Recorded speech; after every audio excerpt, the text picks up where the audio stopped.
இது வந்து first question unit 1ல் ரிப்பீட்டடாக கேட்கக்கூடிய part b question Wiedemann Franz law. இது வந்து எப்படி கேட்பாங்கன்னா, expression for electrical conductivity and thermal conductivity and derive Wiedemann Franz law அப்படின்னு கேட்பாங்க. ஃபஸ்ட்டு வந்து எலக்ட்ரிக்கல் கண்டக்டிவிட்டிக்கு எக்ஸ்பிரஷன் கண்டுபிடிக்கணும். when an electric field capital E, இது வந்து simple, is applied to an electron of charge E of a metal rod, the electrons moves in an opposite direction to the applied field with a velocity Vd. This velocity is known as drift velocity. இது வந்து ஒரு metal rod. இதில் வந்து electrical field நம்ம apply பண்ணுறோம். இது positive, இது negative. Positive வழியாக கரண்ட் போகிற மாரி இமேஜின் பண்ணுறோம் நம்ம. பட் ப்ராக்டிக்கலாக வந்து எலக்ட்ரான்ஸ் இந்த வழியாக ட்ராவல் ஆகி நெகட்டிவ் வழியாக தான் இங்கே இருக்கிற எலக்ட்ரான்ஸ் இந்த பக்கம் இப்படி மூவ் ஆகும். இந்த டாட்டாக இருக்கிறதெல்லாம் ஃப்ரீ எலக்ட்ரான்ஸ். இது மெட்டல் ராடு. கரண்ட்டோட டைரெக்ஷனை கேபிட்டல் இ நம்ம இந்த டைரெக்ஷனில் தான் மென்ஷன் பண்ணுவோம். ஏன்னா பாசிட்டிவ் டு நெகட்டிவ் அப்படி சொல்லுவோம்.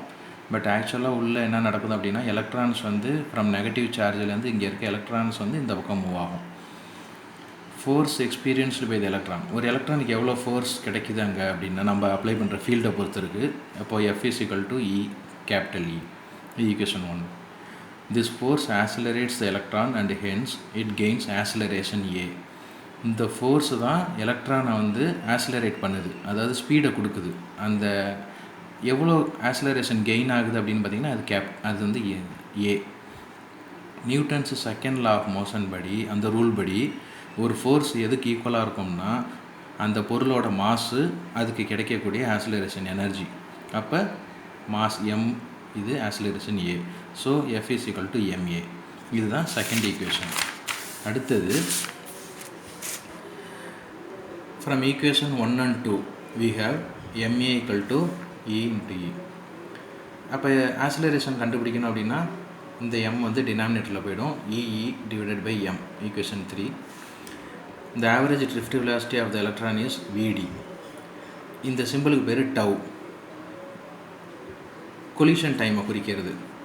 If tau c is collision time, the acceleration என்ன ஆகுது அப்படின்னா A is equal to drift velocity divided by the time, collision time. அப்போ Vd divided by டவ். ஏன்னா டவ் சிங்கிறது டவ்னு நம்ம வச்சுக்கலாம்.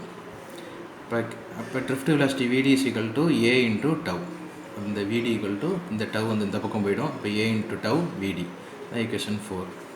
இந்த கண்டுபிடிச்சிருக்க வேல்யூ A வேல்யூ வந்து ஃபோர்த் ஈக்குவேஷன் சப்ஸ்டியூட் பண்ணுறோம். அதாவது தேர்ட் ஈக்குவேஷனில் வந்து A வேல்யூ கண்டுபிடிச்சிருக்கோம்.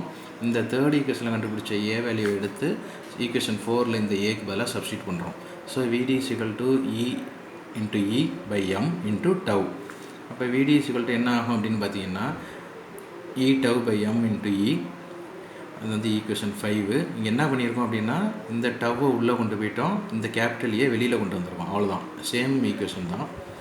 But the current density in terms of drift velocity is given by என்ன ஆகும்னா, கரண்ட் டென்சிட்டி ஜேங்கிறது என்னன்னா n இன்ட்டு இ விடி. இது வந்து ஜென்ரல் கான்செப்ட், கரண்ட் டென்சிட்டியோட ஈக்குவேஷன். Substituting 5 in 6. ஏன் 5 6ல் சப்ஸ்டியூட் பண்ணோம்னா இந்த வீடியோட வேல்யூ நம்ம 5th ஈக்குவேஷனில் கண்டுபிடிச்சிருக்கோம். இந்த 5th ஈக்குவேஷனில் கண்டுபிடிச்ச வேல்யூ தூக்கி நம்ம 6th சப்ஸ்டியூட் பண்ணுறோம். So J is equal to என்ன ஆகும் அப்படின்னா NE E into tau by M into capital E. இந்த கேபிட்டல் ஈயை டினாமினேட்டரில் இங்கே கொண்டு வரோம். அதான் அப்போ பாக்கி இருக்கிற ரிமைனிங் டேர்ம்ஸ் வந்து NE ஸ்கொயர், இந்த 2 E இருக்கிறதுனால E ஸ்கொயரு டவ் பை எம்னு வந்துடும். 7th equation. According to Ohm's law current density என்ன பண்ணுறாங்க அப்படின்னா J is equal to sigma E. அப்போ sigma is equal to J by Eன்னு வரும். 8th equation. 7th ஈக்குவேஷனையும் 8th ஈக்குவேஷனையும் compare பண்ணுறோம். ஏன்னா வந்து ரெண்டுமே J வேல்யூ இருக்கிறதுனால. அப்போ ரெண்டு வேல்யூயும் கம்பேர் பண்ணும்போது என்ன ஆகும்னா சிக்மா எழுதிக்கிறோம், இந்த வேல்யூ எடுத்து அப்படியே இங்கே எழுதிக்கிறோம். 8th ஈக்குவேஷன்லேருந்து சிக்மாவும் 7th ஈக்குவேஷன்லேருந்து இங்கே கண்டுபிடிச்சிருக்க வேல்யூ எடுத்து இங்கே இதான் கம்பேரிசன் 7 and 8ன்னு. ஈக்குவேஷன் 9 இதுதான் 8th. ரெண்டையும் கம்பேர் பண்ணும்போது கிடைக்கக்கூடியது ஈக்குவேஷன் 9.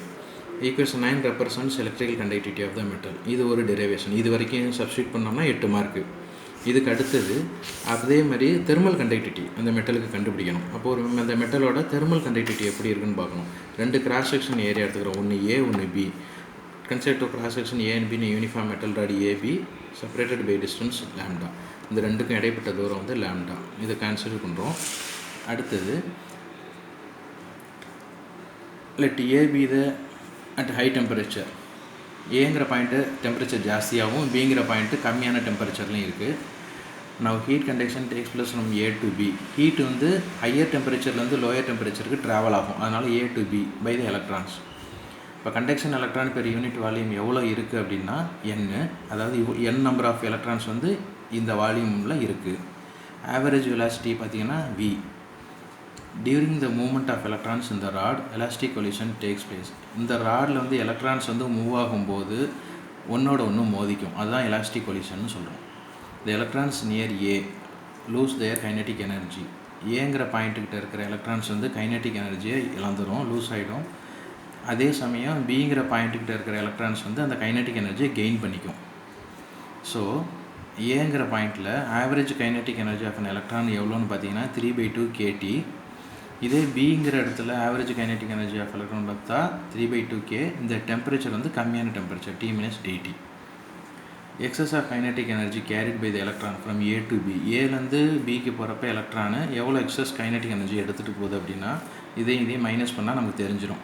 அதாவது ஏங்கிற பாயிண்ட்லேருந்து பிங்கிற பாயிண்ட் மைனஸ் பண்ணால் கான்செப்ட் தெரிஞ்சிடும். இப்போ 3/2 kT - 3/2 k T-DT சப்ட்ராக்ட் பண்ணும்போது இந்த டேர்ம் வந்து உள்ளுக்குள்ளே மல்டிப்ளை பண்ணியிருக்கோம். 3/2 kT வந்துடும். இங்கே மைனஸும் இங்கே ப்ளஸ்ஸு, அப்போ 3/2 kDTன்னு வந்துடும். அப்போ ஃபைனல் ஆன்சர் பார்த்திங்கன்னா 3/2 kDT. இதுதான் ஆன்சர். ஏன்னா இந்த மைனஸும் இந்த ப்ளஸ் அப்படியே டோட்டல் வேல்யூ கேன்சல் ஆகிரும். இது மட்டும்தான் பாக்கி இருக்கும். Number of electrons crossing per unit area per unit time. ஏலேருந்து பிக்கு ஒரு குறிப்பிட்ட ஏரியாவை குறிப்பிட்ட டைமில் எவ்வளோ எலக்ட்ரான்ஸ் கிராஸ் பண்ணோம் அப்படின்னா 1/6 NV. Excess of energy carried from A to B per unit area in unit time. இவ்வளோ டைமில் இந்த குறிப்பிட்ட ஏரியாவில் எவ்வளோ எக்ஸஸ் எனர்ஜி கிடைக்கிது அப்படின்னா 1/6 NV. இந்த டேர்ம் இது அப்படியே இன்ட்டு 3/2 kT. நம்ம இங்கே கண்டுபிடிச்சிருக்க எக்ஸஸ் கைனட்டிக் எனர்ஜியை மல்டிப்ளை பண்ணணும். ஸோ இது ரெண்டையும் மல்டிப்ளை பண்ணும்போது 1/4 NV kDTன்னு வந்துடும். ஸோ 1/6 × 3/2ங்கிறது 1/4 ஆயிரும். பாக்கி இருக்கிற டேர்ம் NV kDT இந்த டேர்ம். அதுக்கப்புறம் similarly the deficient of energy எவ்வளோ எனர்ஜி குறைஞ்சது டெஃபிஷியன்ட் எவ்வளோ ஏற்பட்டுச்சு பற்றாக்குறை carried from B to A per unit area per unit time. அப்போ இதே அளவு மைனஸில் இருக்கும். இதுதான் விஷயம். இது வந்து எக்ஸஸ் எனர்ஜி ப்ளஸில் இருக்கும். டெஃபிஷியன்ட் எனர்ஜிங்கிறது இதே அளவு மைனஸில் இருக்குதுன்னு அர்த்தம். So -1/4 NV kDT. இது வந்து மைனஸு. Hence the net amount of energy transfer from A to B per unit area per unit டைம்னு பார்க்கும்போது நெட் அமௌண்ட் ஆஃப் எனர்ஜினா கேபிட்டல் Q. இது என்ன பண்ணணும் அப்படின்னா எக்ஸஸ் எனர்ஜிலேருந்து டிஃபிஷியன்ட் எனர்ஜியை மைனஸ் பண்ணணும். Excess energy 1/4 NV kDT minus போட்டுக்கணும். டிஃபிஷியன்ட் எனர்ஜி நம்ம கண்டுபிடிச்சிருக்கிறது -1/4 NV kDT. இங்கே மைனஸ் பண்ணணும். ஆல்ரெடி இது மைனஸில் இருக்கிறதுனால மைனஸ் இங்கே ப்ளஸ் ஆகிரும். ஸோ 1/4 இங்கே ஒரு 1/4 ப்ளஸில் இருக்கும். ஸோ இதை மட்டும் காமன் டேர்மாக எடுக்கிறோம். 1/4 + 1/4 இது NV kDT தனியாக இருக்கும் கான்ஸ்டன்ட்டு. ஸோ 1/4 1/4 1/2ன்னு ஆகிடும் NV kDT.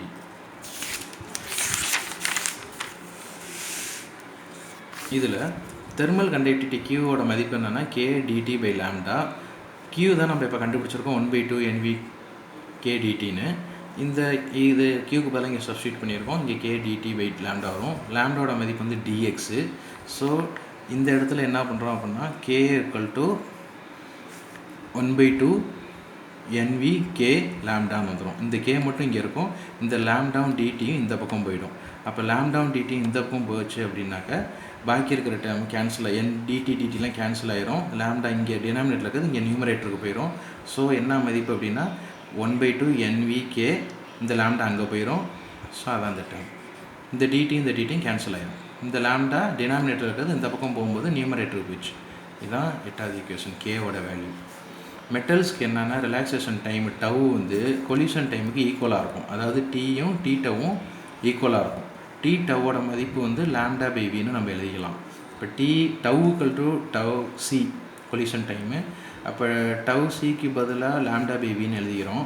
அப்போது லாம்டாவோட மதிப்பு என்னென்னா τ × v. இந்த v இந்த பக்கம் போச்சுன்னா τ × v = λ.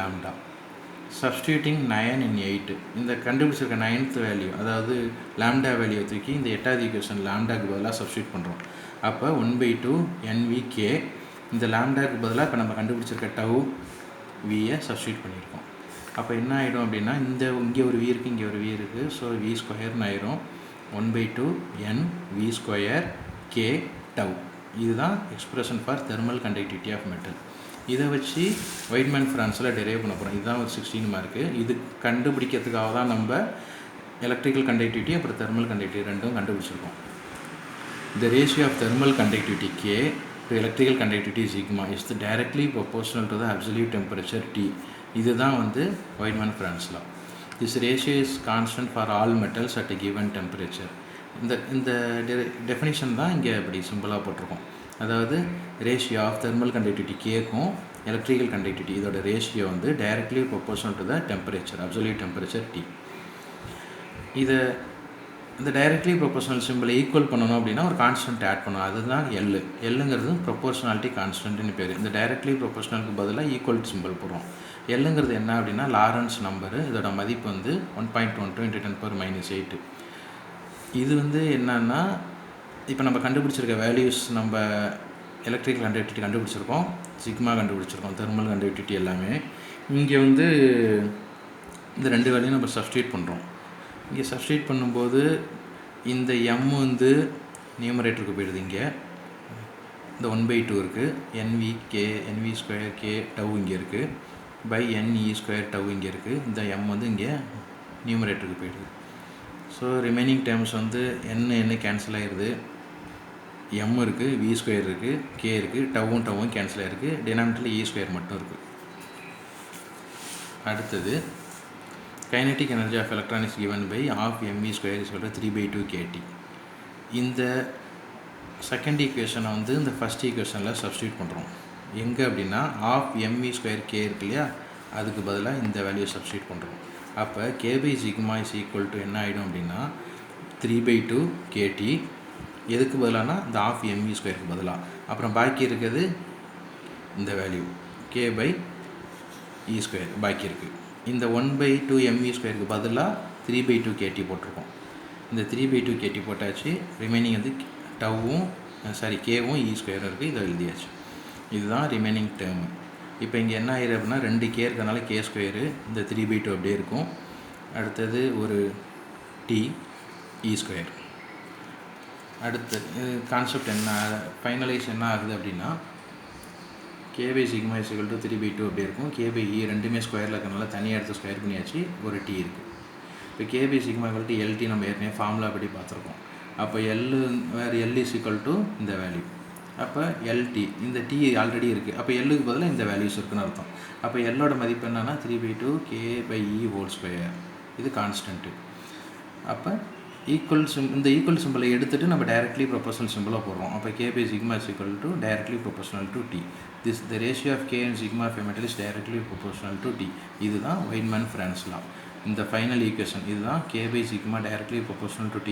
அதுதான் வைட்மேன் ஃப்ரான்ஸ் லா.